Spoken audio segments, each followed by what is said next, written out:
നമസ്കാരം എല്ലാ പ്രേക്ഷകർക്കും ഈ ഒരു പ്രത്യേക അഭിമുഖത്തിലേക്ക് സ്വാഗതം.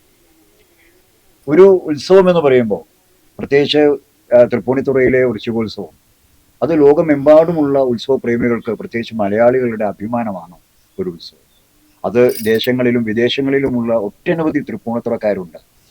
അവർക്കിടയിലേക്ക് ഈ ഉത്സവം പകർന്നു കൊടുക്കുന്നത് വല്ലാത്തൊരു വികാരമാണ്. കാരണം അത് അവരുടെ ആത്മാഭിമാനത്തിന്റെ ഭാഗം കൂടിയാണ് വൃശ്ചികോത്സവം, സ്വന്തം നാടിന്റെ ഉത്സവം എന്ന രീതിയിൽ. അപ്പോൾ ആ ഒരു നാടിന്റെ ഉത്സവമായിട്ടുള്ള വൃശ്ചികോത്സവത്തിൽ പങ്കാളിയാകുന്നതിനു വേണ്ടി അങ്ങ് അമേരിക്കയിൽ നിന്ന് ഈ തൃപ്പൂണിത്തുറയിൽ ഉത്സവകാലമാകുമ്പോഴും അല്ലാത്തപ്പോഴും ഒക്കെ പൂർണ്ണത്രേശനെ കാണുവാനും ആ അനുഗ്രഹം വാങ്ങിക്കുവാനും അതിലൂടെ തൻ്റെ ജീവിത സാഫല്യം എന്ന രീതിയിലുള്ള വ്യക്തി ജീവിതത്തിന്റെ എല്ലാവിധ മേഖലകളെയും നോക്കിക്കാണുന്ന ഒരു വ്യക്തിയുണ്ട്, ഒരു പ്രവാസി മലയാളി. അദ്ദേഹം നമ്മുടെ ഒപ്പമുണ്ട്. ക്ഷേത്ര മീഡിയയുടെ ഒപ്പം കുറേ വർഷങ്ങളായി സഞ്ചരിക്കുന്ന ഞങ്ങൾക്ക് എല്ലാമായിട്ടുള്ള ഒരു വ്യക്തിത്വത്തിന് ഉടമയാണ് ശ്രീ പ്രജീവ് കെ എൻ. അദ്ദേഹത്തെയാണ് ഇന്ന് പരിചയപ്പെടുത്തുന്നത്. ക്രസ്റ്റ് എന്ന് പറയുന്ന ഒരു ഇൻഡസ്ട്രി US-ൽ അദ്ദേഹത്തിന്റെ ഇതായിട്ടുണ്ട്, സ്വന്തമായിട്ടുണ്ട്. അദ്ദേഹത്തെ നമുക്കൊന്ന് പരിചയപ്പെടാം. നമസ്കാരം. ക്ഷേത്ര മീഡിയയിലേക്ക് സ്വാഗതം, ഒരിക്കൽ കൂടി സ്വാഗതം. കാരണം കഴിഞ്ഞ 2 വർഷങ്ങളായിട്ട് നമ്മൾ ഒരുമിച്ച് പോയിക്കൊണ്ടിരിക്കുന്നു. എല്ലാ മേഖലകളിലും ഞങ്ങൾക്ക് വേണ്ടുന്നത്ര ഒരു എന്താ പറയുക ഒരു ഹെൽപ്പ് ലൈൻ അങ്ങയിൽ നിന്നും ഞങ്ങൾക്ക് ലഭിക്കുന്നുണ്ട്. ഇപ്പൊ നമുക്കിപ്പോൾ വൃശ്ചികോത്സവം വന്നു, വീണ്ടും ആ ഉത്സവത്തിന്റെ ലഹരിയിലേക്ക് നമ്മൾ പ്രവേശിക്കുകയാണ്. അപ്പോൾ എങ്ങനെയാണ് ഈ ഒരു ക്ഷേത്രോത്സവം എന്ന് മാത്രം പറഞ്ഞാൽ പോരാ, അത് നാടിന്റെ ഉത്സവം, ഒപ്പം തന്നെ നിങ്ങളുടെയൊക്കെ ഉത്സവം തന്നെയാണ്. അപ്പൊ അതിനെങ്ങനെയാണ് ഈ ഉത്സവത്തെ നോക്കിക്കാണുന്നത്? എന്താണ് ഈ തൃപ്പൂണിത്തുറ ഉത്സവമായിട്ടുള്ള അങ്ങയുടെ വ്യക്തിബന്ധം? തൃപ്പൂണിത്തുറ ഉത്സവം എന്ന് പറയുമ്പോൾ നമ്മൾക്ക് ആദ്യമേ തന്നെ ഓർമ്മ വരുന്നത് എല്ലാവർക്കും പോലെ ബാല്യകാലത്തിൽ നമ്മൾ അച്ഛനമ്മമാരുടെ കൂടെ തൃപ്പൂണിത്തുറ വരുന്നു, കൈപിടിച്ച് നടന്നു. പിന്നീട് നമ്മൾ അതിന്റെ എല്ലാം എന്താ പറയുക ഭാഗമാവുന്നു, ചുറ്റമ്പലത്തിൽ വിളക്ക് കത്തിക്കുന്നു. പക്ഷെ ഇന്നിപ്പോ ഉത്സവത്തിന്റെ തന്നെ മെയിൻ ഒരു കാർമ്മികത്വം വഹിക്കുവാനായിട്ട് എനിക്ക് പൂർണ്ണത്രേശൻ തന്നെ ഒരു ഭാഗ്യം തന്നിട്ടുണ്ട്. അത് കഴിഞ്ഞ വർഷത്തെ പോലെ തന്നെ ഈ വർഷവും നമ്മൾ ഏറ്റെടുക്കും. എല്ലാവരും കൂടെ എന്നെ ഏൽപ്പിച്ചു. അപ്പൊ അതിലധികം അത്യധികം സന്തോഷമുണ്ട്. പിന്നെ നാടിന്റെ തന്നെ ഒരു ഉത്സവമാണ് ഇത്. തൃപ്പൂണിത്തുറക്കാരുടെ മാത്രമല്ല, കഴിഞ്ഞ തവണ ഞാൻ ഉത്സവമായിട്ട് ബന്ധപ്പെട്ട് ഇവിടെ നിൽക്കുമ്പോൾ പല ആളുകളും ഒന്ന് നമ്മൾ ചോദിക്കുന്നുണ്ട്. അപ്പൊ പാലായിൽ നിന്ന് തന്നെ വന്നവരുണ്ട്, പാലക്കാട്, ഒത്തിരി അതായത് നാടിന്റെ അതിർത്തികളെല്ലാം ഉപയോഗിച്ചുകൊണ്ട് ആളുകൾ നമ്മുടെ പൂർണ്ണത്രേശനെ കാണുവാനും ആ ഉത്സവം കൂടുവാനും എല്ലാവരും വരുന്നത്. അത് തന്നെ നമുക്ക് കേൾക്കുമ്പോൾ ഭയങ്കര വലിയ സന്തോഷമാണ്. കാരണം ഒരു ഗുരുവായൂരൊക്കെയാണ് നമ്മളെല്ലാവരും നാട് വിട്ടൊക്കെ നമ്മൾ പോയി അതിന്റെയൊക്കെ ഒരു ഭാഗമായി. ഇന്നിപ്പോ അതെല്ലാം മാറി എന്താ പറയുക, ഒരു ദൂരം ഒരു പ്രശ്നമല്ലാതായി മാറി മലയാളി. പിന്നെ വിദേശത്തുള്ളവരൊക്കെ തന്നെ ആയാലും പൂർണ്ണത്രേശന്റെ ഉത്സവം ആവുമ്പോ തന്നെ വരുന്നു.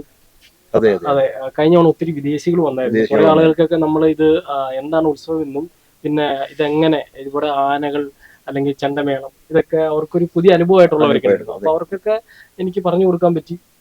അപ്പൊ നാടിന്റെ ഉത്സവമാണ് ഇവിടെ, ഇവിടുത്തെ ചടങ്ങുകൾ, ഇവിടുത്തെ ഒരു ആഘോഷത്തിന്റെ ഭാഗം. കഴിഞ്ഞാണ് അവരും അതിന്റെ ഒരു ഭാഗമായി. അതിലെല്ലാം വളരെയധികം സന്തോഷമുണ്ട്. തീർച്ചയായിട്ടും അതിൽ ഇദ്ദേഹം നമുക്ക് ഒരു ഇപ്പൊ പറഞ്ഞ പോലെ ഈ ഉത്സവത്തെ നോക്കിക്കാണുന്നു പറഞ്ഞല്ലോ. ശരിക്കും അദ്ദേഹത്തിനോട് തന്നെ അതിലേക്കൊന്ന് ചോദിച്ചാൽ മനസ്സിലാക്കാൻ പറ്റും എങ്ങനെയാണ് ഈ പൂർണ്ണത്രേശനുമായിട്ടുള്ള ഈ ആത്മബന്ധം ഉണ്ടായെന്നുള്ളതിനെ കുറിച്ച് അദ്ദേഹത്തിന് പറയാൻ കഴിഞ്ഞ ഈ ബാല്യകാലം എന്ന് പറഞ്ഞു. പക്ഷെ ഇവിടെ കഴിഞ്ഞ തവണ ഉത്സവത്തിന് വന്നപ്പോൾ അദ്ദേഹം ചെയ്തതെന്ന് വെച്ചാല് ഇവിടെയുള്ള മറ്റേ എല്ലാവിധ ഉത്സവത്തിന്റെ എല്ലാ ചടങ്ങുകളിലും ഒരു ഭാഗവാക്കായിരുന്നു. ഇത്തവണ അതിനേക്കാൾ ഞെട്ടിക്കുന്ന ഒരു സംഭവമായിട്ടാണ് അദ്ദേഹം നിൽക്കുന്നത്. അതെന്താണെന്ന് ആദരവെന്നും ചോദിക്കും. സാർ പറഞ്ഞ പോലെ തന്നെ അഭേദ്യമായിട്ടുള്ള ഒരു ബന്ധമാണ് തൃപ്പൂണിത്തുറ പൂർണ്ണത്രേശ്യനുമായിട്ടുള്ളതെന്ന് പറഞ്ഞു. എങ്ങനെയാണ് ഇതിലേക്ക് വന്നത്? അതുപോലെ തന്നെ സാറ് പുറത്താണ് സെറ്റിൽഡ് ആണെന്ന് പറഞ്ഞു, അമേരിക്കയിലാണെന്ന് പറഞ്ഞു. അവിടെ എന്താണ് പ്ലാൻ, അവിടെ എന്താണ് ജോബ്, അങ്ങനെയൊക്കെ അറിയാനുള്ള ഒരു ആകാംക്ഷയുണ്ട്. കുറച്ച് വർഷങ്ങൾക്ക് മുമ്പ് ഞാനൊരു സോഫ്റ്റ്വെയറിന്റെ ഒരു കമ്പനി ഞാൻ ഈ കോവിഡിന് മുമ്പ് ഞാനൊന്ന് സ്ഥാപിക്കുന്നുണ്ട്. അപ്പോൾ അതിൽ നിന്ന് കുറെ കാര്യങ്ങൾ, കോവിഡിന്റെ ഒരു വലിയൊരു ബ്രേക്ക്, എല്ലാവരും ഒരു ആളുകൾ കരിയർ ബ്രേക്ക് എന്ന് പറയുന്ന പോലെ കോവിഡ് ബ്രേക്ക് അതുപോലത്തെ ഒരു ഗ്യാപ്പ് വന്നപ്പോൾ എനിക്ക് ഒത്തിരി കാര്യങ്ങൾ ജനങ്ങൾക്ക് വേണ്ടിയിട്ട്, ഇപ്പൊ ഇത്രയും നാളെ നമ്മളൊരു കമ്പനിയുടെ എല്ലാ ഭാഗമായിട്ടും വലിയ ഓയിൽ കമ്പനികളുടെ എല്ലാ ഭാഗമായിട്ട് നിന്നു എന്നുള്ളതാണ്. അപ്പൊ ജനങ്ങൾക്ക് കൂടി ഉപകാരപ്രദമാകുന്ന എന്തെങ്കിലും ഒരു കാര്യങ്ങൾ നമ്മളെല്ലാവരും ഈ ഭൂമിയിൽ നിന്ന് പോകുമ്പോൾ എനിക്കൊന്ന് എന്തെങ്കിലും ഒന്ന് ചെയ്തിട്ട് പോകണമെന്നുണ്ടായിരുന്നു. അത് അടയാളപ്പെടുത്തിയിട്ട് തന്നെ സാറ് പറഞ്ഞു. അപ്പോ അതില് എന്ത് ചെയ്യാൻ കഴിയുന്നുണ്ടെങ്കിൽ നമുക്കൊരു ഐഡന്റിറ്റി ഉണ്ടെങ്കിൽ മാത്രമേ ചെയ്യാൻ പറ്റുള്ളൂ. അപ്പൊ അതുകൊണ്ട് തന്നെയാണ് ഞാൻ കുറച്ച് വർഷങ്ങൾ മാറ്റിവെച്ച് ഞാനൊരു ബിസിനസ് തന്നെ തുടങ്ങി. ഇപ്പോൾ അതിന്റെ ഭാഗമായിട്ട് തന്നെ ഞാനിപ്പോൾ കഴിഞ്ഞൊരു 3 വർഷമായിട്ട് തൃപ്പൂണിത്തുറയിൽ അല്ലെങ്കിൽ പിറവം ഈ ഏരിയകളെല്ലാം കേന്ദ്രീകരിച്ചുകൊണ്ട് നമ്മളൊരു ചാരിറ്റി പ്രവർത്തനങ്ങൾ നടത്തുന്നുണ്ട്. കഴിഞ്ഞ വർഷം 150 പേർക്കോളം കുട്ടികൾക്ക് പഠനോപകരണങ്ങൾ വിതരണം ചെയ്തു. പിന്നെ ഭിന്നശേഷിക്കാരായിട്ടുള്ളവർക്ക്, ക്യാൻസർ പേഷ്യൻസ്, പിന്നെ കണ്ണിന് കാഴ്ചയില്ലാത്തവർക്ക്, അങ്ങനെ കുറെ കാര്യങ്ങളൊക്കെ നമ്മൾ ചാരിറ്റി ഇതിന്റെ ഭാഗമായിട്ട് തന്നെ നടത്തുന്നുണ്ട്.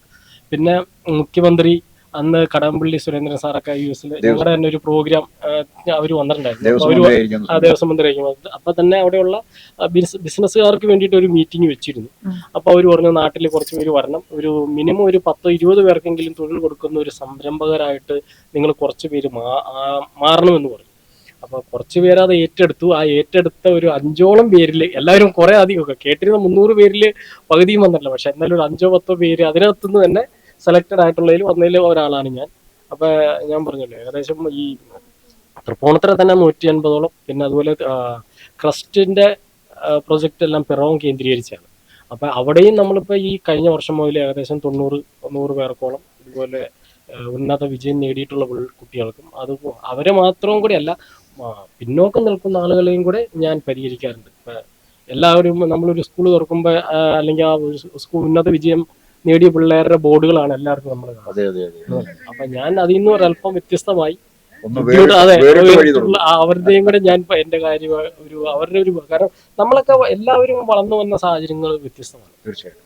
അപ്പൊ ഞാൻ അതാണ് ഉദ്ദേശിച്ചത്. അതായത് കഴിവുണ്ട്, അല്ലെങ്കിൽ പഠിക്കാൻ ബുദ്ധിമുട്ടുണ്ട്, ഇനിയിപ്പോ അല്ലാതെ പിന്നോട്ട് പിന്നെ സ്കൂളിൽ ബസ്സില്ലാത്തതിന്റെ കാര്യങ്ങൾ പറയുന്നുണ്ടായി. അപ്പൊ ഈ ഉച്ചഭക്ഷണത്തിന്റെ കാര്യങ്ങളൊക്കെ പറഞ്ഞുകൊണ്ട് കുറെ കാര്യങ്ങളൊക്കെ വന്നു. എല്ലാത്തിന്റെ ഒരു ഭാഗം ഞാനിപ്പോ ഒന്നിനെ പേരെടുത്ത് പറയാത്തതെന്ന് പറഞ്ഞാൽ അവർക്കൊരു ബുദ്ധിമുട്ട് വരരുത്. അതുകൊണ്ടാണ് ഞാൻ അപ്പൊ എല്ലാത്തിന്റെ ഒരു ചെറിയൊരു ഭാഗമാവാനായിട്ട് എനിക്ക് സാധിച്ചു. പൊതുവെ നമ്മൾ എല്ലാവരും കാണാറുള്ള ഒരു കാര്യമാണ് ഇതുപോലുള്ള സംരംഭകര് കുട്ടികൾക്ക് വേണ്ടിയിട്ടും അതുപോലെ തന്നെ ഈ ഭിന്നശേഷിക്കാരായിട്ടുള്ളവർക്കൊക്കെ വേണ്ടിയിട്ടും സ്പോൺസർഷിപ്പ് കൊടുക്കുന്നുണ്ട്. പക്ഷെ ഈ ക്ഷേത്ര ചടങ്ങുകൾക്ക് വേണ്ടിയിട്ടുള്ള ഈ ഒരു സ്പോൺസർഷിപ്പ് ഞാൻ അങ്ങനെയുള്ള ഒരു ആളെ ആദ്യമായിട്ടാണ് കാണുന്നത്. അപ്പോ അതിന്റെ ഒരു ക്യൂരിയോസിറ്റി ഉണ്ട്, എന്താണ് അതിന് പിന്നിലുള്ള ത്വര എന്നുള്ളത്. അതിനിപ്പോ പറയുന്ന എല്ലാം സർവം പൂർണ്ണത്രീശം എന്നുള്ള ഒറ്റ വാക്കിൽ പറയുന്നത്. കാരണം എന്റെ ജീവിതത്തില് എന്തെങ്കിലുമൊക്കെ ഒന്ന് ആയിട്ടുണ്ടെങ്കിൽ ഞാൻ ആദ്യമേ തന്നെ മനസ്സിൽ വിചാരിക്കുന്നതാണ് നമ്മുടെ പൂർണ്ണത്രീശം, ഭഗവാൻ, വിഷ്ണു, കൃഷ്ണൻ എന്നൊക്കെ നമ്മൾ പറയുന്ന പോലെ. അപ്പൊ എല്ലാം ഭഗവാനിൽ അർപ്പിച്ച് പോകുന്ന ഒരു വ്യക്തിത്വമാണ് ഞാൻ. ഇപ്പൊ പലരും വരുന്ന വഴിയിൽ ചിലപ്പോൾ പലതും മറക്കാം, അമ്പലത്തിൽ വരാനും മറക്കുന്നവരുണ്ടാവും. ഞാൻ അതല്ല, ഇതിനോട് കൂടുതൽ അടുക്കുക ഞാൻ ചെയ്യും. ഇപ്പൊ പലരും എന്റെ അടുത്ത് പറയാറുണ്ട്, നേരത്തെ ഇത്രയും ആക്റ്റീവ് ആയിരുന്നില്ലല്ലോ എന്ന്. ആയിരുന്നു എങ്കിലും ഇത് ഒരു പടിയോടെ, കാരണം ഇതിപ്പോ ഭഗവാൻ എനിക്ക് എന്തെങ്കിലുമൊക്കെ ചെയ്ത് തന്നിട്ടുണ്ടെങ്കിൽ അതിൽ ഭഗവാന്റെ ഒരു ഉത്സവം വരുമ്പോൾ അതിന്റെ ഒരു ഭാഗമാവണമെന്ന് എന്റെ മനസ്സ് മന്ത്രിച്ചുകൊണ്ടിരിക്കുകയാണ്. തന്നതിന്റെ ഒരു ഭാഗം സമർപ്പിക്കുക, അതിലൊരു തെറ്റില്ല. അതില് എന്താ പറയുക, അത് സർവം പൂർണ്ണ. തീർച്ചയായിട്ടും അത് സമർപ്പണമാണ്. അതായത് നമുക്ക് കിട്ടുന്നത് എന്തോ അത് ആരാണോ തന്നത് അവരിലേക്ക് ഒരു പങ്ക് കൊടുക്കുക. സാധാരണ ഈ പുറത്തൊക്കെ പോയി ജീവിച്ചവർക്ക് പരിഷ്കാരികളാവുകയാണ് ചെയ്യുക, ഇങ്ങനെയുള്ള കാര്യങ്ങൾ കുറവായിരിക്കും പിന്നീട് ചെയ്യുക. പക്ഷെ ഇത് നേരെ ഓപ്പോസിറ്റ് ആണ്. സാർ പറഞ്ഞതുപോലെ തന്നെ ആ വളർന്നു വന്ന സാഹചര്യത്തിൽ മറന്നുപോയിട്ടില്ല, വഴികളെ ഒരിക്കലും മറക്കാതെ പോകുന്നു എന്നുള്ളതാണ് ഏറ്റവും കൂടുതൽ. ഏതായാലും ഈ ഒരു ഉത്സവം ഈ ഒരു വർഷത്തെ 2025 ഉത്സവം എങ്ങനെയാണ് സാർ നോക്കിക്കാണുന്നത്? 2025 ഉത്സവം എന്ന് പറഞ്ഞാൽ കഴിഞ്ഞ വർഷവും ഈ വർഷവും കൊച്ചിൻ ദേവസ്വം ബോർഡ് നേരിട്ടാണ് നടത്തുന്നത്. കാരണം കഴിഞ്ഞ തവണത്തെ ചടങ്ങുകൾ നമുക്ക് നേരിട്ട് അതിന്റെ ഭാഗം പറ്റിയതും കൊണ്ട് ആ ഒരു എക്സ്പീരിയൻസ് ഉണ്ട്. അപ്പൊ ഈ തവണ പോലെ കമ്മിറ്റി അല്ലെങ്കിൽ ആഘോഷ കമ്മിറ്റികൾ അതിന് പിന്നെ പറയുമ്പോൾ തന്നെ സർക്കാരിന് തന്നെ ഒരു ഭാഗമാണ്.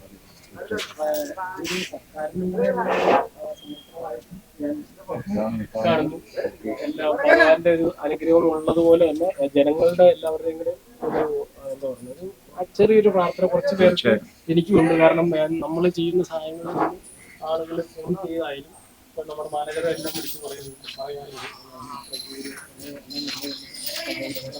ഞാൻ എല്ലാം ഇതൊരു വൺ ടൈം വന്നിട്ട് പോയി ഫ്ലഷ് ആയി പോകുന്ന ഒരു വ്യക്തി. ഇപ്പൊ ഞാൻ ത്രൂ ഔട്ട് നടന്നുകൊണ്ടിരിക്കുന്നു. ഈ വർഷം അതിന്റെ ഭാഗം അതിന്റെ തൊട്ടടുത്ത് തന്നെയാണ് നമ്മുടെ രാഷ്ട്രീയ അടുത്തൊരു 150 പേർക്കുള്ള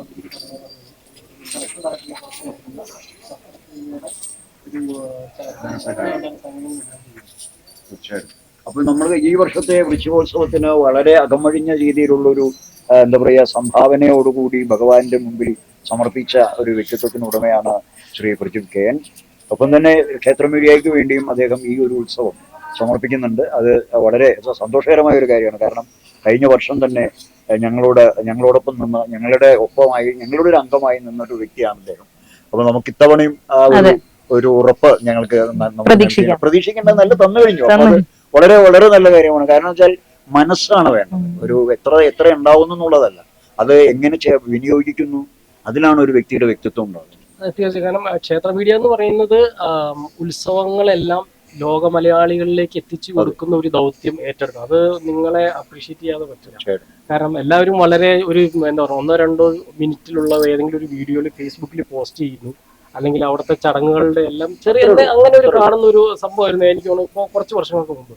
പക്ഷെ ഇന്നിപ്പോ ഈ ക്ഷേത്ര മീഡിയ വളരെ പോപ്പുലർ ആയി തന്നെ ലൈവ് ആയതോടുകൂടി കുറെ ആളുകൾക്ക് വരാൻ പറ്റാത്തവർക്ക് ഇത് ലൈവ് കണ്ടിന്യൂ. കാരണം ഇവിടുത്തെ ഓരോ ദിവസത്തെയും നമ്മൾ അതിന്റെ ലൈവ് നോക്കുവാണെങ്കിൽ കാണാം 70,000, ചിലത് 1.5 ലക്ഷം, ചില ദിവസം 2 ലക്ഷം വരെയൊക്കെ അല്ല, തൃക്കേട്ടയുടെ ഒക്കെ 2 ലക്ഷത്തിന് മേലെ ലൈവ് കണ്ടുകൊണ്ടിരിക്കുക. അപ്പൊ അതില് ക്ഷേത്ര മീഡിയ എടുക്കുന്ന എഫർട്ട്, ഇതിന്റെ പിന്നിൽ പ്രവർത്തിക്കുന്ന എല്ലാവരെയും അഭിനന്ദിക്കാതെ പറ്റില്ല. കാരണം ഞാനൊക്കെ തന്നെ എനിക്ക് യൂസ് നിന്ന് വരാൻ പറ്റാത്തൊരു സാഹചര്യത്തിലും എന്റെ ആശ്രയം ക്ഷേത്ര മീഡിയ. അപ്പൊ അതുകൊണ്ട് നിങ്ങൾക്കും എല്ലാവിധ ഉത്സവാശംസകളും നേരുന്നു. തീർച്ചയായിട്ടും ഞങ്ങളോടൊപ്പം നിന്ന് ഞങ്ങൾക്ക് വേണ്ടി പ്രേക്ഷകരിലേക്ക് ഈ ഒരു സന്ദേശം എത്തിക്കുകയും അതുപോലെ തന്നെ ഉത്സവത്തിന്റെ എല്ലാവിധത്തിലുള്ള ചടങ്ങുകളെയും ദൃശ്യഭംഗി ചോർന്നു പോകാതെ എത്തിക്കുകയും ചെയ്യുന്ന ക്ഷേത്ര മീഡിയയോടൊപ്പം നിൽക്കുന്ന ഇദ്ദേഹത്തെ പോലുള്ള പ്രവാസി മലയാളികൾ എല്ലാവർക്കും ഒരു മാതൃകയാണ്. കാരണം ഇത് വരും തലമുറയ്ക്ക് ഒരു വലിയൊരു മഹത്തായ ഒരു സന്ദേശം കൂടിയാണ് അദ്ദേഹം നൽകുന്നത്. പറയാതെ പറയുന്നതാണ്. കാരണം നമ്മൾ മറ്റുള്ളവർക്ക് വേണ്ടി ജീവിക്കുമ്പോഴാണ്, അല്ലെങ്കിൽ മറ്റുള്ളവർക്ക് വേണ്ടി നമ്മുടെ എഫർട്ടും മറ്റു കാര്യങ്ങളും ഒക്കെ സമർപ്പിക്കുമ്പോഴാണ് വിവേകികളായി മാറുന്നത്, അല്ലെങ്കിൽ ഉത്ബുദ്ധരായി മാറുന്നത്. അത്തരത്തിലുള്ളൊരു വ്യക്തിത്വത്തെ പരിചയപ്പെടുത്തിയ ഒരു സന്തോഷത്തോടു കൂടി ഞങ്ങൾ ഈ ഒരു അഭിമുഖം ഇവിടെ അവസാനിപ്പിക്കുകയാണ്. ഞാൻ മാണിക്കൻ മഞ്ഞാടി ആതിരയും ചേർന്നുകൊണ്ട് നടത്തിയ ഇദ്ദേഹത്തിന്റെ ഈ അഭിമുഖം എല്ലാവരും അറിയണം. ഇങ്ങനെയും ഒരുപാട് നല്ല മനുഷ്യർ നമുക്കിടയിൽ ഉണ്ട്. അവരെ തിരിച്ചറിയുക, മറ്റു രീതികളിലേക്ക് പോകാതെ. കാരണം ഇപ്പൊ അദ്ദേഹം ഇവിടെ കേരളത്തിൽ തന്നെ അതിന്റെ ഒരു സംരംഭം തുടങ്ങാനുള്ള ഒരു തയ്യാറെടുപ്പിലാണല്ലേ? അതെ, നമ്മളിവിടെ ഒരു ക്രസ്റ്റ് എന്ന് പറയുന്ന ഒരു കമ്പനി രൂപീകരണവും അതുമായിട്ട് ബന്ധപ്പെട്ട് നമ്മൾ നടത്തുന്ന കുറെ ചാരിറ്റി പ്രവർത്തനം. അതിൽ ഈ ചാരിറ്റി, അതിൽ ഏറ്റവും ഞാൻ ആദ്യം സൂചിപ്പിച്ച പോലെ തന്നെ കുറച്ച് പേർക്ക് തൊഴിൽ കൊടുക്കുന്നതിന് വേണ്ടി തന്നെ അതിന്റെ ഒരു ഭാഗമാണെന്ന് എനിക്ക് തോന്നുന്നു. അതായത് എല്ലാവർക്കും ചിലപ്പോൾ നാട്ടിൽ നിന്ന് പോകാൻ പറ്റുന്ന സാഹചര്യങ്ങളല്ല. ഇനിയെല്ലാം ഫോറിനില് ഒരു അത്യാവശ്യം ബുദ്ധിമുട്ടുണ്ടാവുന്ന ഒരു കാലഘട്ടമാണ്. ആൾക്കാർ പല യൂട്യൂബ് ചാനലുകൾ വ്ളോഗേഴ്സ് ഒക്കെ എടുത്തിടുന്നുണ്ട്. വിദേശത്ത് ഇന്ത്യക്കാർ നേരിടുന്ന പ്രശ്നങ്ങളില്ല. അപ്പൊ അതുകൊണ്ട് സ്വന്തം നാട്ടിൽ തന്നെ സംരംഭങ്ങൾ തുടങ്ങുവാനും ഇതിവിടെ തുടങ്ങുന്നത് അത്ര വലിയൊരു ബുദ്ധിമുട്ടുള്ള കാര്യമല്ല. നമുക്കൊരു മനസ്സാണ് വേണ്ടത്. എല്ലാവരും ക്ഷമിക്കാനും കുറെ കാര്യങ്ങൾ കണ്ടില്ല എന്നുള്ളത് അറിയാനുള്ള ഒരു മനസ്സൊക്കെ ഉണ്ടെങ്കിൽ നമുക്ക് നാട് വളരെ സപ്പോർട്ടീവാണ്. നാട്ടിൽ ചെയ്ത് ഒരു ബിസിനസ്സുകാരനാവുക എന്നുള്ളത് എല്ലാവരുടെ ആഗ്രഹം തന്നെയാണ്. ചില സാഹചര്യം കൊണ്ട് നമുക്കത് സാധിക്കാതെ വന്നുകൊണ്ട് പുറത്തു പോകുന്നവരും ഉണ്ടാവും. പക്ഷെ എന്നാലും നാടിനെ ഞാൻ കൂടുതൽ പ്രൊമോട്ട് ചെയ്യുന്നു. തീർച്ചയായിട്ടും അതിനുള്ള അനുകൂലമായ സാഹചര്യങ്ങൾ ഒരുക്കി കൊടുക്കണം, ഉണ്ടാവണം. അതിനുള്ള അധികൃതർ അതുപോലെ തന്നെ നമ്മുടെ ഈ സംരംഭം കേരളത്തിൽ ഉണ്ടാവണം എന്നുള്ളതാണ് എല്ലാവരും ആഗ്രഹിക്കുക. കാരണം ഇപ്പൊ സാറ് പറഞ്ഞതുപോലെ പുറത്തു പോയാൽ അവിടെയൊക്കെ നമ്മൾ എവിടെ പോയാലും നമ്മൾ 2ാം പൗരന്മാർ തന്നെയാണ്. പക്ഷെ ഇവിടെ ആകുമ്പോൾ നമുക്ക് നമ്മുടെ പൗരത്വം ഉറപ്പിക്കാനും നമ്മുടെ ഇവിടെ തന്നെ ഉള്ളവർക്ക് എന്താ പറയുക ഒരു ആശ്രയമാകാനും സാധിക്കും. അങ്ങനെയുള്ള സംരംഭങ്ങൾ ഇവിടെ തുടങ്ങാൻ സാധിക്കട്ടെ. തുടർന്നുള്ള കാര്യകാലങ്ങളിലും ഞങ്ങളോടൊപ്പം ഉണ്ടാവാനുള്ള എല്ലാവിധ ഓജസ്സും അതുപോലെ തന്നെ സൗഭാഗ്യങ്ങളും ശ്രീ പൂർണ്ണത്രേശൻ നൽകട്ടെ എന്ന് പ്രാർത്ഥിച്ചുകൊണ്ട് ഈ അഭിമുഖം ഇവിടെ പൂർണ്ണമാകുന്നു. നന്ദി, നമസ്കാരം.